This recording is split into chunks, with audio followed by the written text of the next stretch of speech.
30 अक्टूबर 1961 को दुनिया ने इतिहास का सबसे बड़ा मैन मेड एक्सप्लोजन देखा। सोवियत यूनियन ने आर्कटिक ओशन में नोवाया जेमलिया आइलैंड के ऊपर त्सार बोम्बा नाम का एक थर्मोन्यूक्लियर बॉम्ब फोड़ा। इस घटना ने पूरी दुनिया में हलचल मचा दी, लिटरली और फिगरेटिवली दोनों तरह से। 50 मेगाटन के यील्ड के साथ त्सार बोम्बा हिरोशिमा पर गिराए गए बम से 3333 गुना ज्यादा पावरफुल था। ये टेक्नोलॉजिकल ताकत का एक भयानक प्रदर्शन था और न्यूक्लियर वेपन्स की डिस्ट्रक्टिव पावर की एक कठोर याद दिलाता था। त्सार बोम्बा सिर्फ एक वेपन नहीं था, ये एक स्टेटमेंट था। इसने सोवियत यूनियन की यूनिमैजिनेबल पावर वाले वेपन्स बनाने की क्षमता दिखाई।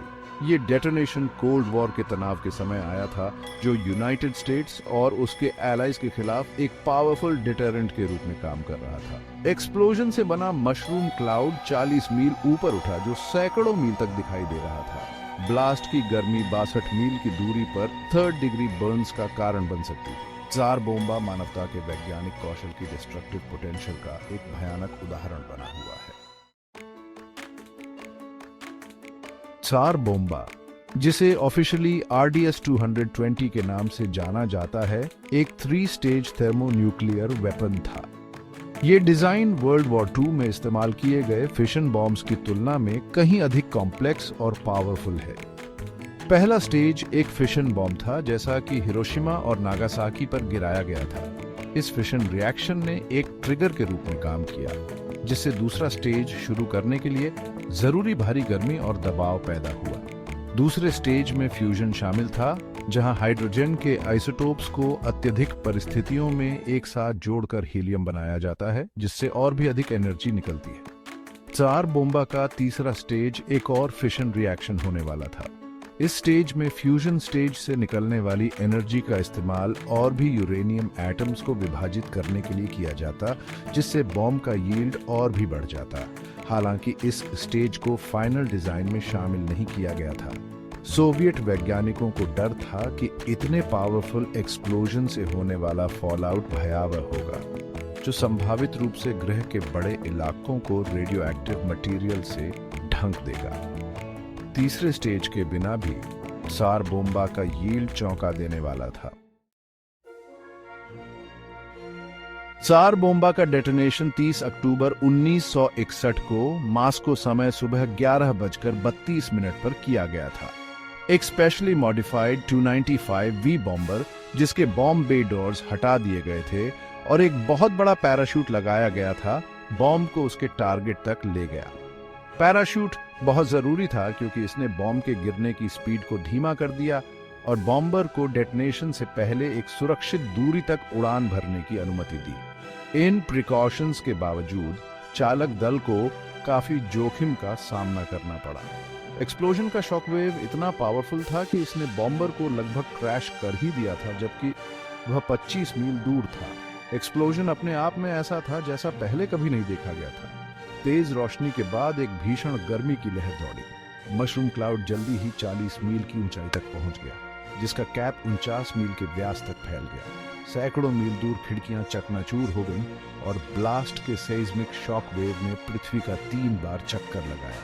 त्सार बोम्बा का डेटोनेशन न्यूक्लियर वेपन्स की विनाशकारी शक्ति का एक स्पष्ट प्रदर्शन था, जिसने ग्रह पर एक अमिट छाप छोड़ी और मानवता की विनाशकारी क्षमताओं की एक गंभीर याद दिलाई। Section 4, timeline of terror from conception to explosion. Tsar Bomba का डेवलपमेंट यूनाइटेड स्टेट्स और सोवियत यूनियन के बीच कोल्ड वॉर आर्म्स रेस का सीधा परिणाम था। यहाँ की इवेंट्स की एक टाइमलाइन दी गई है। 1949 में सोवियत यूनियन ने अपना पहला एटॉमिक बॉम्ब टेस्ट किया, जिससे न्यूक्लियर वेपन्स पर यूनाइटेड स्टेट्स का एकाधिकार समाप्त हो गया। 1952 में यूनाइटेड स्टेट्स ने पहले हाइड्रोजन बॉम्ब का परीक्षण किया, जिससे आर्म्स रेस काफी बढ़ गया। 1954 तक सोवियत यूनियन ने अपने पहले हाइड्रोजन बॉम्ब का परीक्षण किया। जुलाई 1961 में सोवियत प्रीमियर निकिता क्रुश्चेव ने अब तक बनाए गए किसी भी वेपन से भी बड़ा 100 मेगाटन के बॉम्ब के डेवलपमेंट का आदेश दिया और 30 अक्टूबर 1961 को त्सार बोम्बा का डेटोनेशन नोवाया जेमलिया के ऊपर 50 मेगाटन के यील्ड के साथ किया गया था। त्सार बोम्बा के निर्माण और परीक्षण ने कोल्ड वॉर के तनाव को काफी बढ़ा दिया। यह सोवियत सैन्य शक्ति के एक शक्तिशाली प्रतीक और यूनाइटेड स्टेट्स और उसके एलीज के लिए एक स्पष्ट संदेश के रूप में कार्य करता था। इस घटना ने दोनों सुपर पावर्स को न्यूक्लियर वॉर के कगार पर धकेल दिया, जिससे न्यूक्लियर अपोकलिप्स का वैश्विक डर और बढ़ गया।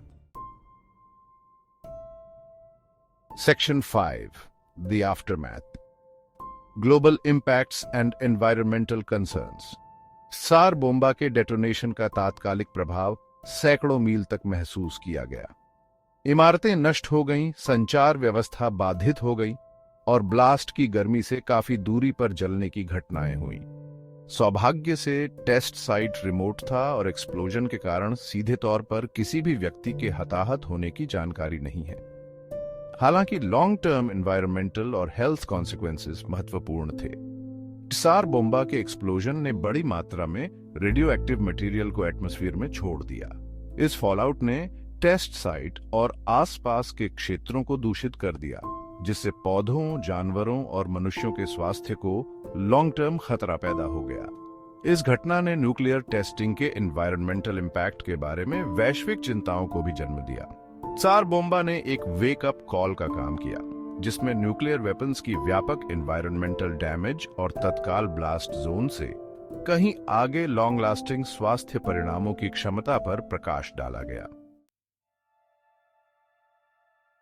Section 6 A legacy of fear, the Tsar Bomba's place in history.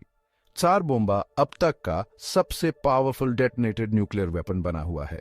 इसका निर्माण और परीक्षण कोल्ड वॉर के जियोपॉलिटिकल टेंशन से प्रेरित था, जो सैन्य शक्ति के एक भयानक प्रदर्शन के रूप में कार्य करता था।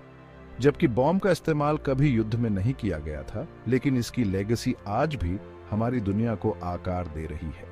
त्सार बोम्बा न्यूक्लियर वेपन्स की विनाशकारी शक्ति और न्यूक्लियर डिसआर्मामेंट के महत्व की एक कठोर याद दिलाता है।